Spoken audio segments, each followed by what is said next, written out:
એ Madagascar ટાપુ સુધી જાય, ટાપુથી પાછા ફરીને આપણા તરફ આવે ને એટલે દક્ષિણ અને પશ્ચિમ આ બેયની વચ્ચેનો ખૂણો છે એ દિશામાંથી પવન આપણા તરફથી આવે એટલે એને નૈઋત્યનો ખૂણો કહેવાય.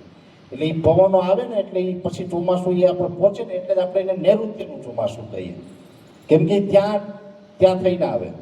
એ નૈઋત્યનું ચોમાસું અને એ ભારતની અંદર જે નૈઋત્યનું ચોમાસું ચાલે એમાં અસર કરે, આફ્રિકાને પણ અસર કરે, કેમ કે આફ્રિકામાં બે ચોમાસા આવે, એક મોટું ને એક નાનું. મોટું ચોમાસું એનું 15 માર્ચે બેસી જાય, જે ચોમાસું 65 થી 70 દિવસનું હોય. નાનું ચોમાસું છે એ 15 નવેમ્બરે આવે, એ 45 દિવસનું હોય. આપણે ભારતની અંદર ખાસ કરીને ગુજરાતની અંદર 4 મહિનાનું ચોમાસું કહેવાય, જે 15 જૂનથી લઈને 15 ઓક્ટોબર સુધીનું હોય. આ આપણું ગુજરાતનું ચોમાસું 4 મહિનાનું. હવે આ ચોમાસા ઉપર અસર પડે જેમાં પ્રશાંત મહાસાગરનું તાપમાન ઊંચું જાય એને અલ નીનો કહેવાય. જે તાપમાન અત્યારે ધીમે ધીમે ઊંચું જવાનું ચાલુ થયું છે. આ ઊંચું આ વખતે થોડુંક વધારે જશે. સામાન્ય જોવા જઈએ ને તો 2 વર્ષે 5 વર્ષે કે 7 વર્ષે એક વખતથી તાપમાન ઊંચું જાય, પણ આ વર્ષે થોડુંક વધારે ઊંચું જવાનું છે. વધારે ઊંચું એટલે લગભગ 2 થી 2.5 ડિગ્રી સુધી એ તાપમાન ઊંચું જશે. એટલે આ વખતે સ્ટ્રોંગ અલ નીનો બનશે, જેને અમે ઘણી વખત ટીવી ચેનલમાં કહેતા હોય સુપર અલ નીનો, એટલે કે થોડોક વધારે મજબૂત, સામાન્ય કરતાં વધારે શક્તિશાળી એ બનવાનો છે. એટલે જરૂરી નથી કે આ 2026માં જ આપણે નડે. આ તો બહુ હીટ પકડી લે ને તો આ ઘણી વખત 27ના ચોમાસામાં નડે. આ જે આખો અમારો અનુભવ છે હું તમને વાત કરું કે 27માં નડી શકે આપણે. હવે અત્યારની વાત છે તો ગુજરાતમાં શું થવાનું છે. પહેલી વાત તો એ કે જ્યાં અલ નીનો સક્રિય થાય છે જેનાથી ઉત્તર ભારતના જે વિસ્તારો છે એમાં તો થોડીક વધારે અસર થશે. યુપી, બિહાર, પંજાબ, હરિયાણા, આ જે ઉત્તર ભારતના જે આમ વિસ્તારો છે એમાં થોડીક અસર વધારે રહેશે. પછી પૂર્વ ભારતમાં જે કંઈ હશે, ઓડિશા હોય કે જે ઝારખંડ છે, છત્તીસગઢ છે, એમાંય ચોમાસું નબળું. ભારત દેશના ઘણા રાજ્યમાં ચોમાસું ભયંકર રીતે નબળું થશે. પણ ગુજરાતના ખેડૂતે બહુ ડરવા જેવું નથી. એનું પણ એનું એક ટેકનિકલ અને તર્ક સાથે હું તમને વાત કરવા માંગુ છું, જેથી કરીને તમારી અંદર ડર ના રહે. એટલા માટે ડરવાનું નથી કે એક કાંઈ અલ નીનો એક પરિબળ એવું નથી કે એ સક્રિય થઈ ગયો એટલે ચોમાસું નબળું જ થઈ જાય. આપણે અરબ સાગરને કાંઠે 5 રાજ્ય છે, ગુજરાત, મહારાષ્ટ્ર, કોંકણ, ગોવા, કર્ણાટક અને કેરળ. આ 5 રાજ્યને નબળું નહીં થાય. ઠીક છે, છેલ્લા 4-5 વર્ષથી આપણે 120% ને 125% ને 130% જેવા વધારે વરસાદ પડતા હતા, 100% કરતાં વધારે વરસાદ પડતા હતા. એટલું બધું નહીં, પણ આ વર્ષે એનાથી વરસાદની ટકાવારીમાં ઘટાડો થશે. એટલે લગભગ 90 થી 92-93% સુધી વરસાદ પડશે. એટલે દર વર્ષે પડતા હતા એના કરતાં 15-20% વરસાદનું પ્રમાણ ગુજરાતમાં ઘટશે. પણ એવું નથી કે હાવ દુષ્કાળ પડી જશે ને પછી આપણે પાણીના ફાફા થઈ ગયા ને ચોમાસું પાકે આપણે ન લઈ શકીએ ને શિયાળુ પાક તો હાવ વાવી ન શકીએ, એવું કાંઈ નથી થવાનું. એટલે બહુ ડરતા નહીં. પાણીના બધાને કુવાઈ ભરાઈ ગયા છે, ડેમો ભરાઈ ગયા છે. 92-93% સુધી 90%થી નીચું જાય તો ચિંતા કરવી પડે. પણ અત્યારે આપણે 90% કરતાં નીચે આ 5 રાજ્ય કીધા ને એકેય 5માંથી એકેય રાજ્યમાં 90%થી નીચું ચોમાસું નહીં થાય. અને એનું ટેકનિકલ કારણ કહું કે પ્રશાંત મહાસાગરનું તાપમાન ઊંચું ગયું, અલ નીનો સક્રિય થાય તો એક જ પેરામીટર એવું નથી કે ચોમાસાને નબળું કરે. IOD અમે ઘણી વખત વાત કરતા હોય. IODનું ફૂલ ફોર્મ થાય ઇન્ડિયન ઓશન ડિપોલ, એટલે કે જે આપણે શ્રીલંકાથી નીચેનો હિન્દ મહાસાગર છે એનું તાપમાન ફેવરેબલ હોય તો એ ઓલું ટેમ્પરેચરની અસર આપણા સુધી પહોંચે, એને ક્યાંક દબાવે અને એ આપણી ચોમાસાની જે દરિયાઈ સિસ્ટમો બને છે, દરિયાઈ સિસ્ટમો બને છે એમાં મદદરૂપ કરે અને આપણા ચોમાસાને બહુ નબળું થવા ન દે. એટલે IOD પોઝિટિવ રહેવાની સંભાવનાઓ છે. ટૂંકા ગાળામાં બીજું એક પેરામીટર હોય છે MJO, મિડલ ઝુલન ઓશન. એ પણ આપણે કદાચ સપોર્ટ કરે એવું વૈજ્ઞાનિક રીતે જો હું મારા વર્ષોના અનુભવને જે હું અલગ અલગ સોફ્ટવેરો વાપરું છું, અલગ અલગ સેટેલાઇટ વાપરું છું ને એ બધામાં મેં જે લાંબા ગાળાનું પ્રિડિક્શન કર્યું એના આધારે આ હું નીચો તમને કહું છું કે આપણું ચોમાસું હાવ નબળું નહીં થાય. 90-92 કે 93% સુધીનું આપણું વર્ષ રહેવાનું છે.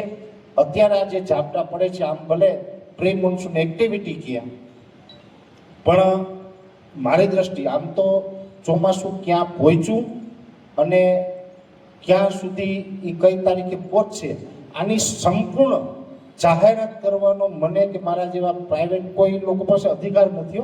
કાયદાકીય વાત કરું તમને, એ આઈએમડી પાસે છે, ઇન્ડિયન મિટિયોલોજી ડિપાર્ટમેન્ટ, જેને આપણે ગુજરાતીમાં હવામાન વિભાગ કહીએ. અમે ભલે આગાહી કરીએ કે અહીંયા આટલા દિવસમાં વરસાદ થશે, પણ ચોમાસું ક્યાં પહોંચ્યું ને એ હવામાન વિભાગ જ જાહેરાત કરે. કેરળની અંદર અમે જાહેરાત કરીએ વેલિડ ન ગણાય. મેં મારા અનુભવથી કીધું, કેરળની અંદર 27 મે ચોમાસું આવી ગયું એના ક્રાઇટેરિયા પ્રમાણે, પણ હવામાન વિભાગે 4 જૂને જાહેરાત કરી. શું કામ? તો કે એમાં એક નિયમ એવો છે કે ભાઈ વરસાદ ભલે ગમે એટલો પડે, ત્યાં સૂર્યપ્રકાશનું રિફ્લેક્શન ઘટી જાય, પણ કેરળના દરિયાકાંઠે 35 કિલોમીટરની ઝડપે પવન ફૂંકાઈને તો ચોમાસું બેઠું ગણવું. આવું હવામાન વિભાગનો નિયમ. તો પવનની ગતિ ત્યાં 35ની જગ્યાએ 25 હતી, 10 પોઈન્ટ ઘટતી હતી, એટલે અહીંયા જાહેરાત ન થઈ. બાકી બધા વાવણી કરતી હતી. આની જાહેરાત કરીને તો માંડવી ઓલા પોળાવું જ કહેવાય. વાવણી થઈ ગઈ, વરસાદ થઈ ગયો, પણ જાહેરાત ન કરી. એમ ગુજરાતની અંદર આ પહેલો રાઉન્ડ છે. મારું કહેવાનો મતલબ આમાં મેં ઘણી વખત, તમે જોજો મારા વિડીયોમાં, મેં ઘણા સમયથી કહું છું કે આમાં વાવણી નહીં કરાવે, આ છૂટા છવાયા આમને ઝાપટ ઝૂપટ થાય. આપણી ખેડૂતની ભાષામાં કીધું મેં કે આ ઝાપટ ઝૂપટ કરશે, ક્યાંક વાવણી કરાવે તો સારું. આમાં બહુ પરફોર્મન્સ આ 15 તારીખથી લઈને 20 તારીખનું હશે, એમાં બહુ પરફોર્મન્સ જોવા નહીં મળે. એ જ પ્રમાણે અટાણે ઝાપટ ઝૂપટ આવે છે છૂટાછવાયા વિસ્તારમાં. સારો બીજો રાઉન્ડ છે એ 22 થી 25 જૂનમાં આવશે. એમાં લગભગ ઘણી જગ્યાએ વાવણી થશે, બહુ સારો રાઉન્ડ આવશે. એ પછી પાછો 28 જૂનથી 3 જુલાઈમાં આવશે. એમાંય બધાથી, એમાં પછી લગભગ કોઈ બાકી નહીં રહે. અને હું માનું ત્યાં સુધી 30 જૂન સુધીમાં વાવણી થાય તો એ ચોમાસું બહુ મોડું ના કહેવાય. અને પહેલી વાત તો એ છે, મેં તમને એક તો કીધું ને કે ગયા વર્ષે 109% વરસાદ હતો, આ વખતે 90-92% થશે. એટલે 15-20% વરસાદ ઘટવાનો છે. એ ઘટવાનો છે તો અત્યારે ન આવે, એ ઘટ તો અત્યારથી જ બતાવવાનું છે. એ જો આ ઘટ છે, અને એ જે ઘટ છે ને એ જૂન અને જુલાઈમાં છે.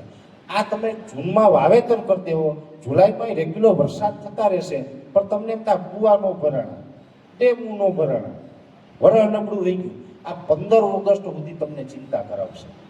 એટલે તમને એમ થાય કે પરેશભાઈ કહેતા હતા કે 90-92%, આ તો 50% આવીને ઊભું રહે એવું લાગશે.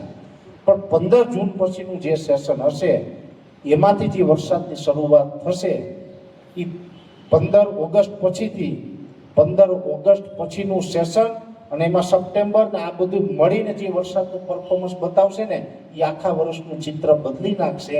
અને તમને એમ થાય કે હવે આપણે શિયાળુ પાકનું પાકું થઈ ગયું, તમે પછી શિયાળુ પાક કરી શકો એવી પાણીની વ્યવસ્થા પણ થાય ને. એકંદરે વર્ષથી 90-92 કે 93% સુધી પહોંચી જશે. જે ઘટ છે એ આપણે જૂન અને જુલાઈમાં છે. એટલે આ 2-3 તબક્કા છે. આપણે જૂનમાં જ વાવણી થઈ જાય, કોઈ ઉપાધિ કરતા નહીં. આજે 18 તારીખ થઈ ગઈ, અઠવાડિયામાં થઈ જાય. 22 થી 25 જૂનમાં શક્યતા વધારે છે આપણા વિસ્તારમાં તો. અને વર્ષ છે એ બહુ સારું નહીં, બહુ નબળું નહીં. તો દરેક ખેડૂત ભાઈઓ એક કામ સારું આ વર્ષે કરો. એ હું તો આમ તો જો કે સારા વર્ષમાં અપીલ કરું, આ વર્ષે તો બધાને બહાર દઈને અપીલ કરું. ચોમાસામાં આપણે ખબર છે કે આપણા ખેતરોના પાણી હોય એ નીકળે, એટલે વરસાદનું પાણી છે એ આપણા રસ્તામાં ગાડા માર્ગમાં ચડે, વાડીઓના એ ગાડા માર્ગમાં થઈને ગામ સુધી નદીમાં જાય, નદીમાંથી દરિયામાં જાય. પાણી તો કંઈ બધું તો જમીનમાં ઉતરતું નથી. એ પાણી જે દરિયામાં જાય એનાથી આપણે બહુ કાંઈ ફાયદો થવાનો નથી. ક્યાંક નદીમાં ડેમ હોય ને એ ડેમ ભરાય તો ફાયદો, પણ દરિયામાં હોય ગયું કાંઈ ફાયદો થવાનો નથી. આપણે આ વર્ષે 90-92% કે 93% વરસાદ પડવાનો છે.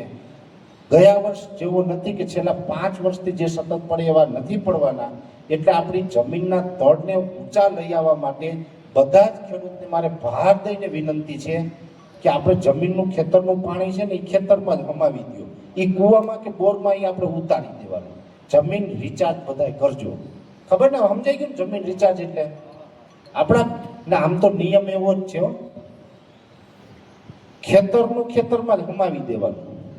આપવાને તે આપી, વિશેષ કોઈ પણ મારા જેવું જ્યાં પણ કામ પડે ત્યાં ગમે ત્યારે મને કહેજો. મારાથી જે થઈ શકતી હશે એ મદદ હું તમને બધાને મદદરૂપ થવાનો પ્રયત્ન કરીશ.